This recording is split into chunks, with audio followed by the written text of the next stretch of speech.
नमस्कार दोस्तों, मैं अरविंद कुमार वीरेंद्र एकेडमी पर आपका स्वागत है। हम अपना क्लास निरंतर चालू कर रखे हैं 9th, 10th, 11th और 12th की हिंदी के लिए। हमने पिछली वीडियो में पढ़ा, पिछली क्लास में पढ़ा हमने हिंदी भाषा का उद्भव, स्वरूप एवं विकास।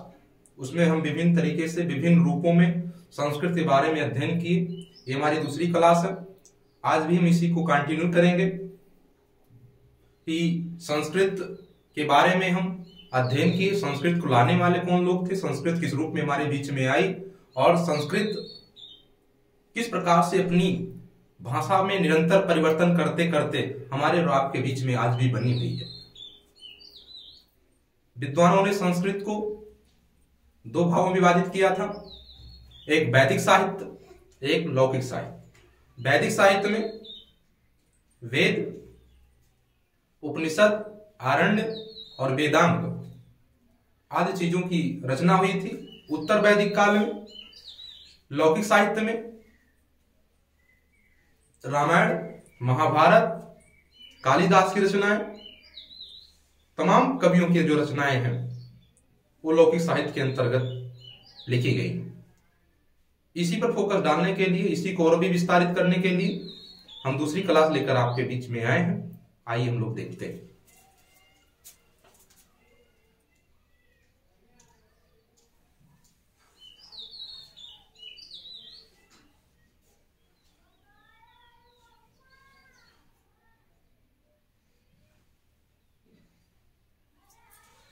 जैसा कि आपने बताया आपको कि वेद लिखे गए। वेद चार थे। कौन कौन से? ऋग्वेद, यजुर्वेद, सामवेद, अथर्ववेद। जो सबसे प्राचीन वेद था वो हमारा था ऋग्वेद, फिर यजुर्वेद, फिर सामवेद, फिर अथर्ववेद। जो ऋग्वेद है वो हमारा प्राचीन वेद है। कैसा वेद है? हमारा प्राचीन वेद। यानी कि और कोई आपसे पूछ ये भी ले कि वेदों के संकलन कर्ता कौन है?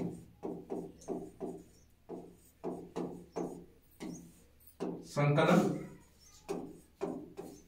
कर्ता तो वेदों की जो संकलन करता है वो महर्षि वेद व्यास है।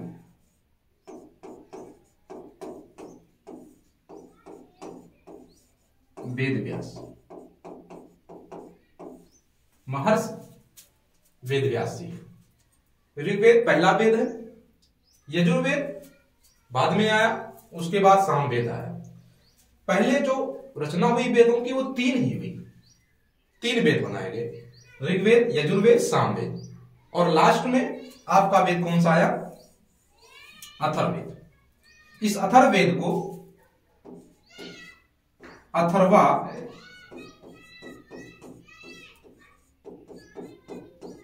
अंगिरस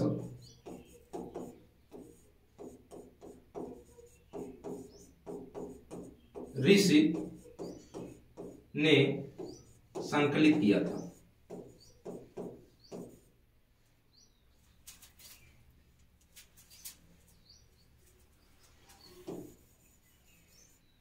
संकलित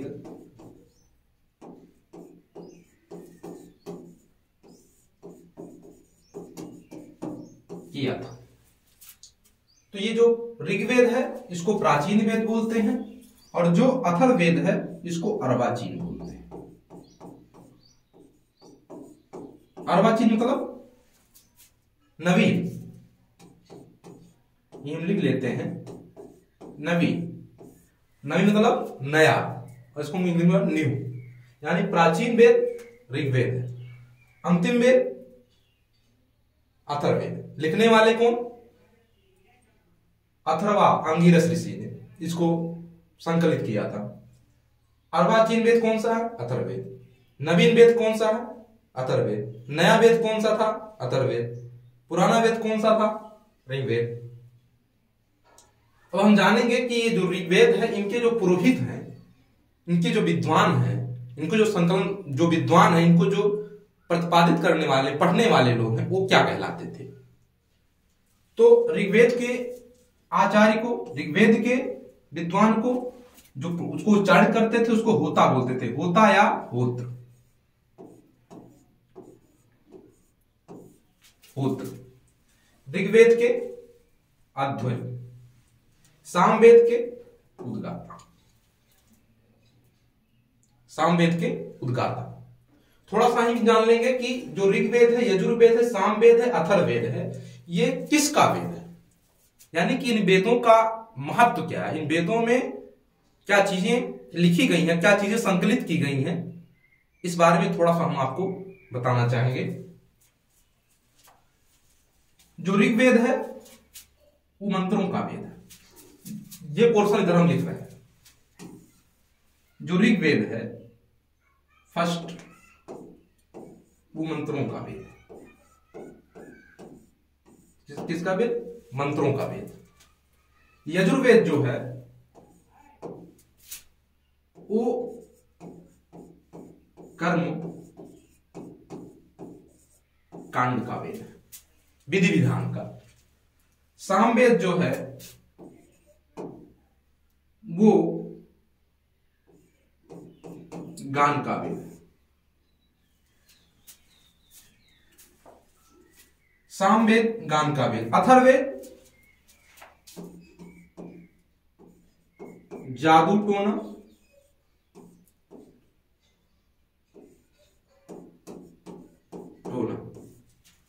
आज का वेद है।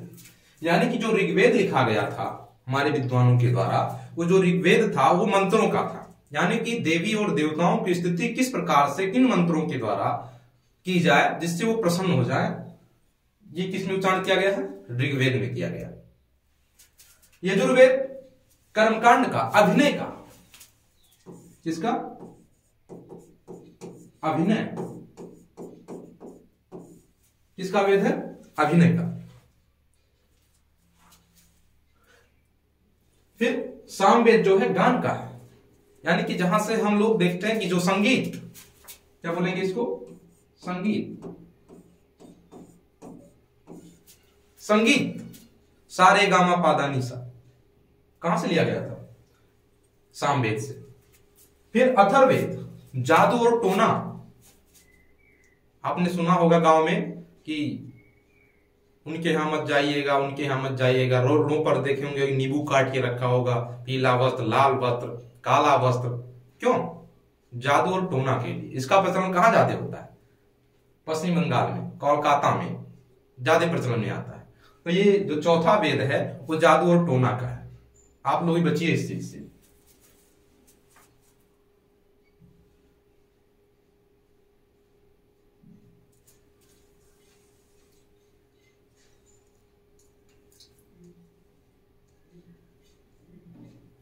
फिर ये तो हमारा हुआ वैदिक साहित्य।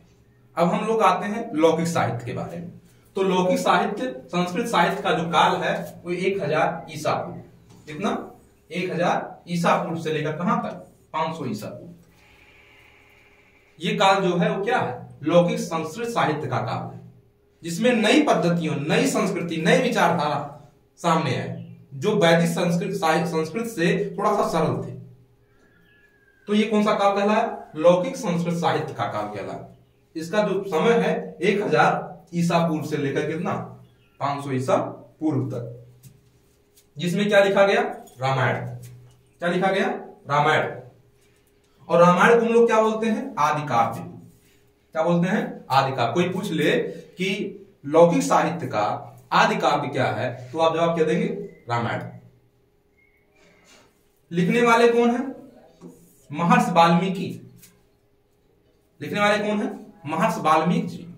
आपने रामायण देखा होगा, ऐसा नहीं कि वाल्मीकि जी ने रामायण बैठे और लिख डाले, नहीं। महर्षि वाल्मीकि जी ने तमसा नदी के किनारे स्नान करने गए थे, और उसी में हंस का एक जोड़ा था, वो अपनी चरम सीमा पर था, और उसी बहेलिये के द्वारा उसको 3 धनुष बाण से मार दिया जाता है। इसी वियोग में वह पंक्षी जो है, उसकी पत्नी जो थी हंसनी, वो मर जाती है। इसलिए उन्होंने एक उच्चारण किया था, उसी उच्चारण के माध्यम से रामायण जैसे महाकाव्य का क्या हुआ, निर्माण हुआ। वाल्मीकि जी को क्या बोलते हैं, आदि कवि। ध्यान दीजिए, आदि काव्य रामायण, लिखने वाले वाल्मीकि जी, और जो वाल्मीकि जी उनको क्या बोलते हैं, आदि कवि। क्या बोलते हैं, आदि कवि। फिर कोई पूछ ले कि जो रामायण है वो कौन सा रस प्रधान, तो आप जवाब देंगे करुण रस प्रधान। जवाब देंगे आप करुण रस प्रधान रस है। श्लोकों की संख्या 24,000 श्लोक। कितने श्लोक हैं, 24,000 श्लोक हैं। अब कोई पूछ ले कि करुण रस प्रधान क्यों, उसमें हमेशा करुण ही रस है। हाँ, हमेशा करुण रस है। पूरे रामायण को आप देख लेंगे तो करुण रस से प्रधानता, उसमें ज्यादा से ज्यादा प्रधानता मतलब होता है जिसमें ज्यादा चीजें जिसमें समाहित हो, तो करुण रस। आप जानते हैं जब भगवान राम का जन्म हुआ तो कुछ खुशी आई,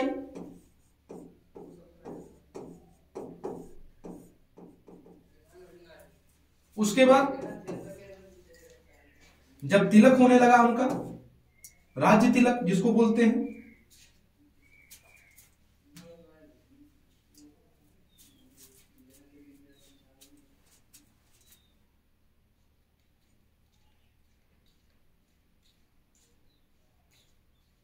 जब भगवान राम का क्या हुआ, जन्म, तो हर्षोल्लास।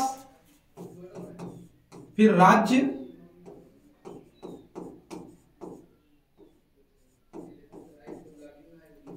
तिलक हुआ, वियोग करुण आ गया, जिसके कारण दशरथ की मृत्यु हो गई। भाइयों में उनके प्रति प्रेम आया, रोने लगे, माताएं भी वियोग में हो गई। तमाम चीजें जो है करुण रस शुरुआत हो गया। फिर वन में जाते हैं, वन में तमाम वेदना सहती हैं। तो पूरा रामायण जो है उसमें किस प्रधान का रस है, करुण रस प्रधान। कौन रस प्रधान, करुण रस प्रधान। फिर हम लोग देखेंगे रामायण के बारे में कुछ मूलभूत जानकारियां। रामायण में कुल कितने कांड हैं, यानी कि रामायण को कितने पार्टों में विभाजित किया गया, कितने रूपों में उसको विभाजित किया गया, कितने अध्याय उसके हैं। तो उसके जो रामायण के जो कुल अध्याय हैं 7 कांड हैं। कितने कांड हैं, 7 कांड, सॉरी कितने कांड हैं, 7 कांड हैं। पहला बालकांड, दूसरा अयोध्या कांड, तीसरा आरण्य कांड, चौथा किष्किंधा कांड, पांचवा सुंदर कांड, और फिर छठवां लंका कांड,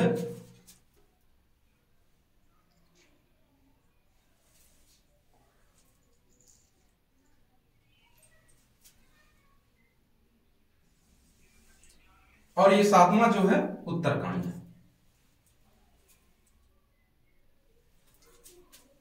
बालकांड, जब भगवान रामचंद्र जी का जन्म होता है, उनके बचपन की अवस्था को उनके किस विभक्त करते हैं, किस बयान करते हैं हम, बालकांड में। फिर वो जब उनकी राज तिलक होने लगता है, अयोध्या कांड, यानी रामचंद्र जी का वनवास होने का जो दशा है वो किसमें होता है, अयोध्या कांड। और उसी दौरान किसकी मृत्यु होती है, राजा दशरथ की। सूचना कौन पाता है, भरत और शत्रुघ्न। फिर अरण्य कांड, वन में जाते हैं, राम लक्ष्मण और सीता जी कहां जाते हैं, वन में जाते हैं। यानी कि पूरी वन की जो दशा थी, वन का चित्रण किया गया, यानी वन में उनके किस प्रकार से उन पर यातनाएं सहने को मिली। और इसी अरण्य कांड में सुपर्णखा आती है और उसी में उसके नाक काटा जाता है, और उसी में जाकर वो किससे कहती है, रावण से कहती है। और जब रावण से कहती है तो रावण गुस्से से तिलमिला उठता है और कहता है, मैंने सारे सिर काट काट कैलाश चढ़ाया शंकर का, है कौन जग में वीर ऐसा अपमान करे 10 कंधर का। यानी कि कौन सा ऐसा ताकतवर व्यक्ति है जिस रावण के चलने से पृथ्वी दहल जाती थी, जिस रावण के चलने से सूर्य अपनी दिशा को बदल देता था। तो ऐसा कौन सा ऐसा वीर है जो उसके बहन का अपमान करता है? उसी अपमान का बदला लेने के लिए वो जाता है और सीता जी को वहां से हरण करके ले आता है। एक पूरा कांड किसमें था? अरण्य कांड में। अरण्य मतलब होता है क्या? जंगल, यानी जंगल की घटना किसमें है? अरण्य कांड। फिर है किष्किंधा कांड। इसमें बाली सुग्रीव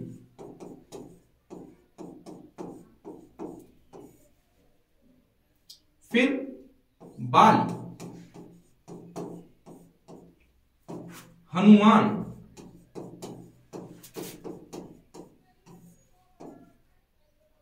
तमाम जो किष्किंधा में रहने वाले लोग थे, तो इसमें सुग्रीव से और किससे मित्रता होती है?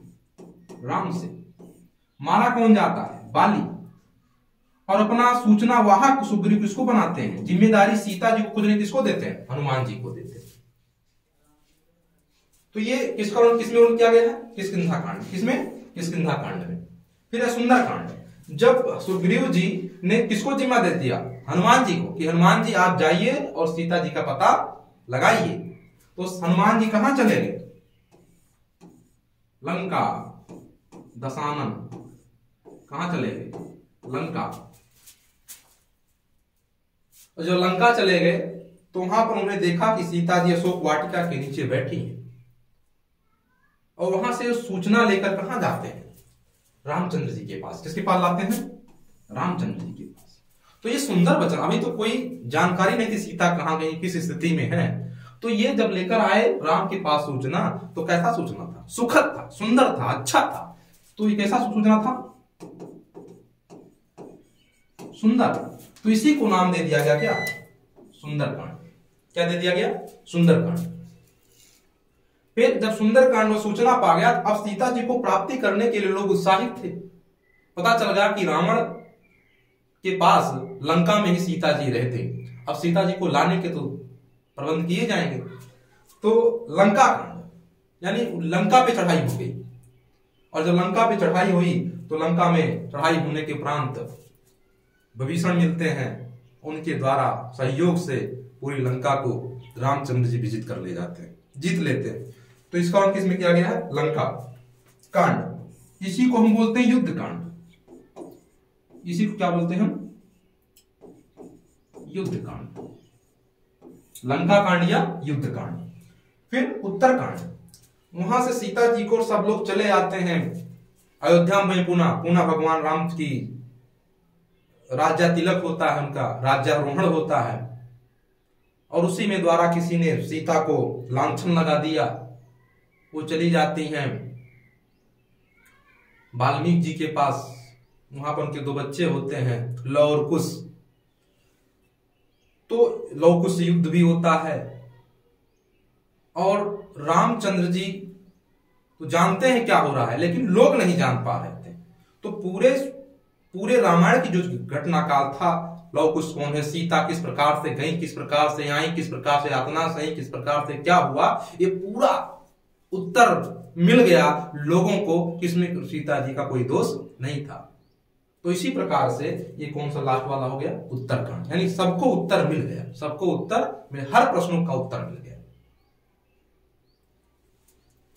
फिर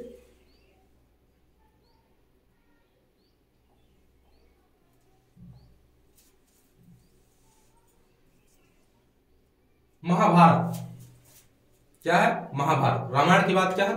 महाभारत। ये भी महाकाव्य। लिखने वाले कौन है? वेद व्यास। कौन है? वेद व्यास जी। पूरा नाम कोई बताए, पूछ ले तो इनका पूरा जो नाम था,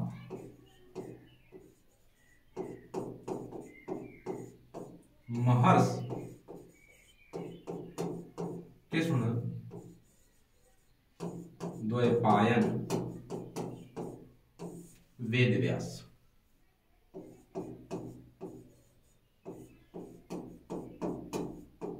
वेद व्यास पूरा नाम।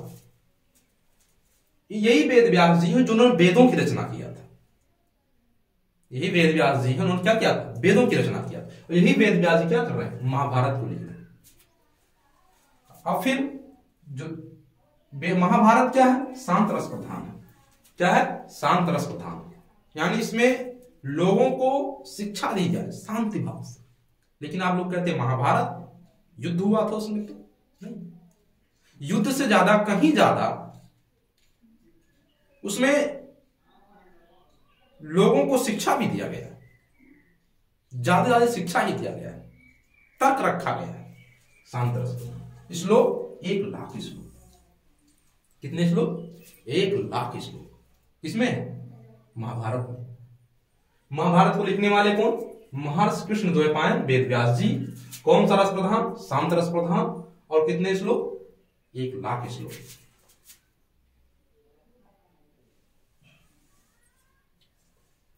फिर हम देखेंगे महाभारत के अन्य नाम। महाभारत के अन्य नाम, पहला है जय संहिता। क्या नाम है? जय संहिता। कितने श्लोक? 8800 श्लोक है उसमें। फिर भारत संहिता 24,000 श्लोक हो गए। फिर महाभारत संहिता 1,00,000 श्लोक हो गए।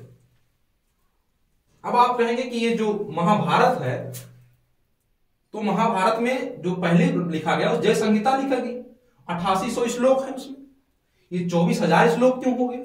1,00,000 श्लोक क्यों होंगे? तो इसमें कुछ बिंदुओं को हमने दिया है। व्यास जी जब जय संहिता लिखे, महाभारत लिखे, तो उसमें 8800 श्लोक थे। व्यास जी ने वैशंपायन को कथा सुनाया, यानी कि इस कथा को, महाभारत की कथा को सुनाया, और सवाल जवाब के कारण, यानी उन्होंने वैशंपायन जी ने व्यास जी से सवाल किया और व्यास जी ने उन सवालों का जवाब दे दिया। तो जब सवाल जवाब होते रहेंगे तो उसमें हर चीज और बढ़ता चला गया। सवाल किए जवाब दिए, सवाल किए जवाब दिए, जब संतुष्ट हो गए तब तक कितना श्लोक हो चुका था? 24,000 श्लोक। कितने श्लोक? 24,000 श्लोक। फिर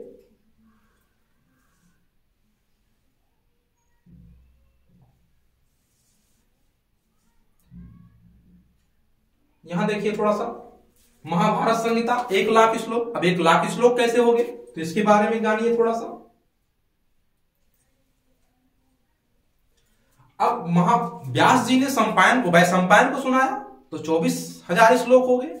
यहां देखिए सौनक ऋषियों ने एक बहुत बड़ा यज्ञ किया था वाराणसी में, जिसमें आदि कवियों, यानी कि जो उस यज्ञ में लोग शामिल थे, जो ऋषि मुनि शामिल थे, उन्होंने सौनक ऋषियों से फिर प्रश्न शुरू किया, फिर सवाल जवाब शुरू हो गए।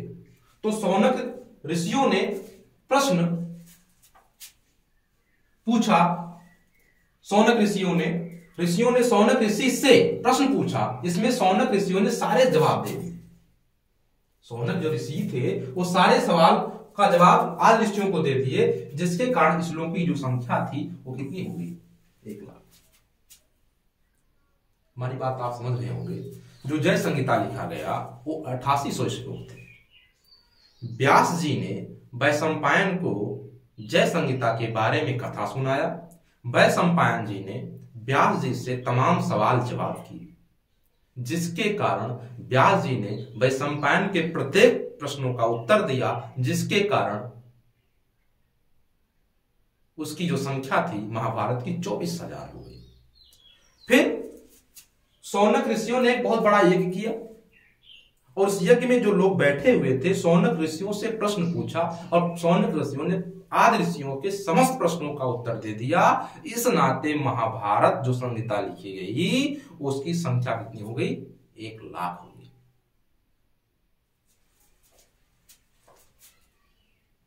फिर देखिए, और बहुत सारी जो है रचनाएं लौकिक साहित्य में लिखी गई हैं, लेकिन हम उतना डीपली भी जाएंगे क्योंकि आपके उस सिलेबस, आपको मैं ये समझाना चाह रहा हूं कि संस्कृत से हिंदी कैसे बनी, उसी हिंदी पर हम ला रहे हैं आपको। अब पाली भाषा, फिर क्या आ गई? पाली भाषा। क्योंकि ये पाली जो भाषा है वो महात्मा बुद्ध से संबंधित है। किससे संबंधित है? महात्मा बुद्ध से।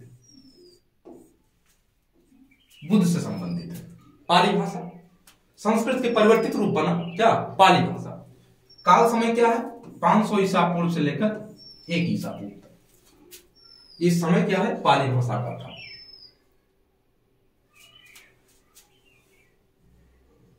पाली भाषा के जो प्रमुख ग्रंथ हैं, इसके बारे में जानकारी कर लीजिए आप लोग। पहला ग्रंथ सुत्त पिटक, दूसरा विनय पिटक, फिर अभिधम पिटक। इन्हीं तीनों पिटकों को मिलाकर हम लोग बोलते हैं त्रिपिटक। क्या बोलते हैं हम लोग, त्रिपिटक। सुत्त पिटक, विनय पिटक, अभिधम पिटक। ये किससे रिलेटेड है, बौद्ध धर्म से। किससे है, बौद्ध धर्म से।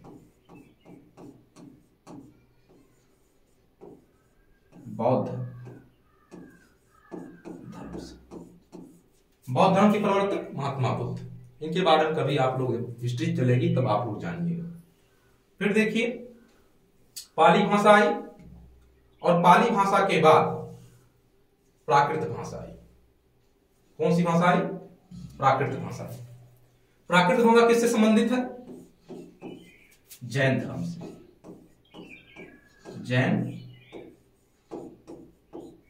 धर्म से, जैन धर्म से संबंधित है। कौन सी भाषा, प्राकृत भाषा। इसका जो काल है 1 ईस्वी से लेकर 500 ईस्वी तक। इसके बाद बोलियों का प्रचलन आया, यानी कि जब महावीर स्वामी का, ऋषभ देव का जो काल चला इन लोगों का, जैन धर्मियों का, उसके बाद छोटी छोटे कस्बों से जो बोलियां बोले जाने लगी, उन बोलियों का प्रचलन आया। इसके बाद जो बोलियों का प्रचलन आया 500 ईस्वी से लेकर 1000 ईस्वी तक काल को अपभ्रंश काल कहा गया। यानी कि जो बोलियां आई, उन बोलियों से अब आगे से कुछ टूटता आ रहा है। संस्कृत, वैदिक संस्कृत, लौकिक संस्कृत, प्राकृत, पाली, प्राकृत, और उसके बाद पाली के बाद तमाम बोलियां प्रचलन में आने लगी। मगधी बोली, सौरसेनी, तमाम चीजें जो थी, बोलियां थी, तमाम बोलियां थी, वो उसके बाद प्राकृत के बाद प्रचलन में आने लगी। तो इस नाते इसको क्या बोला गया, जब बोलियों का काल आया तो 500 ईस्वी से लेकर 1000 ईस्वी तक के काल को अपभ्रंश काल कहा गया। कौन सा काल, अपभ्रंश। अब आगे भ्रंश, टूटना, यानी कि जो भाषाएं थी वो आगे से क्या हो रही है, निरंतर टूट टूट के आ रही, यानी छोटी छोटी बोलियां होने, छोटी छोटी भाषाएं होने लगी। उसी को क्या बोला गया, अपभ्रंश काल बोला है। समय क्या है, 500 ईस्वी से लेकर 1000 ईस्वी तक के काल को। फिर इस प्रकार हिंदी का विकास हुआ। इस प्रकार क्या हुआ, हिंदी का विकास हो गया। यानी कि इस प्रकार हमको क्या मिली, लास्ट में हिंदी मिला। क्या मिला हमको, हिंदी मिला। थोड़ा इसके बारे में हम जानकारी हम वो फिर से नजर देख लेते हैं कि किस प्रकार से हिंदी की उत्पत्ति हुई। एक बार फिर से हम उस नजर को थोड़ा सा हम आपको बताना चाहेंगे, किस प्रकार से, शॉर्ट में आपको बताना चाहेंगे किस प्रकार से हमको हिंदी हमारे और आपके बीच में आई। तो हमने पहले बताया था आपको कि पहले संस्कृत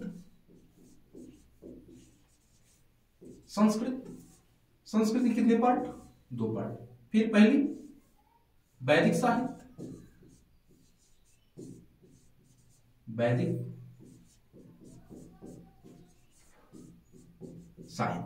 दूसरा लौकिक साहित्य,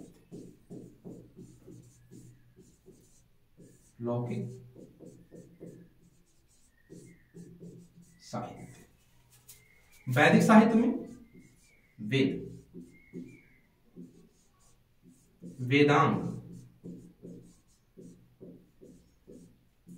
अरण्य,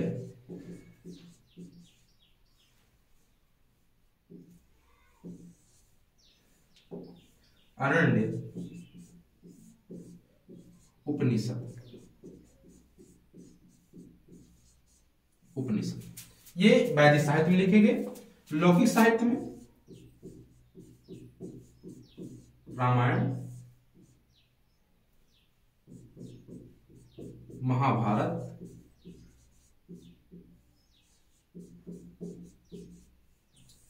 अभिज्ञान शाकुंतलम,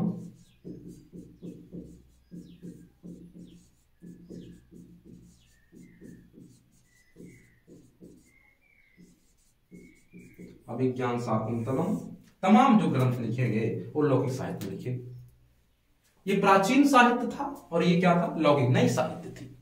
इसके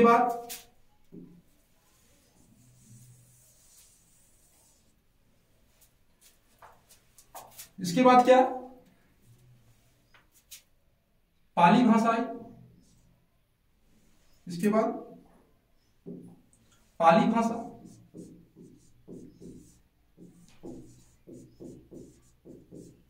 इसके बाद जैन धर्म के द्वारा कौन सी भाषा, प्राकृत भाषा। और प्राकृत के बाद बोलियों का प्रचलन आया। क्या आया, बोलियों का प्रचलन। किसका प्रचलन, बोलियों का प्रचलन, बोलियों का प्रचलन आया। इसी काल को हम बोलते हैं अपभ्रंश काल, सौर सैनी, क्या बोलते हैं इसको, सौर सैनी। उसके बाद अपभ्रंश हुआ। क्या हुआ, अपभ्रंश।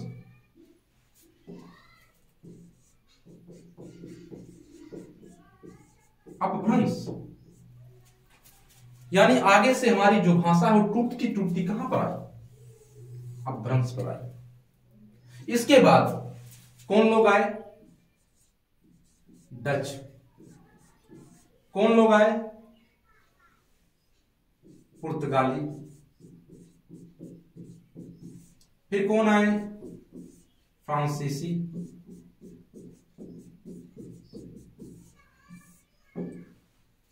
अंग्रेज। तमाम लोग, फ्रांसीसी, यूनानी, तमाम लोग हमारे देश में आए और अपनी अपनी भाषा लाए,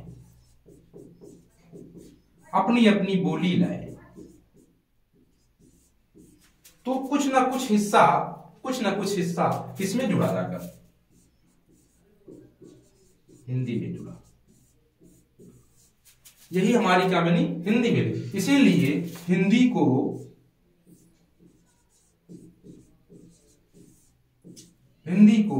पंचमेल खिचड़ी कहा जाता है। पंचमेल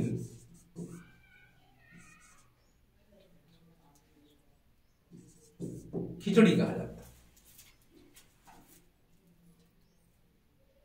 तो इस प्रकार से हमको क्या मिला, हिंदी मिला। और आप ये जानिएगा कि हिंदी को सबसे पहले हिंदवी शब्द से फारसी कवि औफी ने प्रचलन में लाया था। तो इस प्रकार से हमारा पूरा जो क्लास था वो खत्म हो चुका है। आप, आशा करता हूं आप सबको हमारा ये क्लास अच्छा लगा होगा। आप लोग हमारे इस क्लास को ज्यादा से ज्यादा शेयर करें, सब्सक्राइब करें और अपने इस वीरेंद्र एकेडमी के परिवार को और भी बड़ा करें। धन्यवाद, मिलते हैं नेक्स्ट वीडियो में।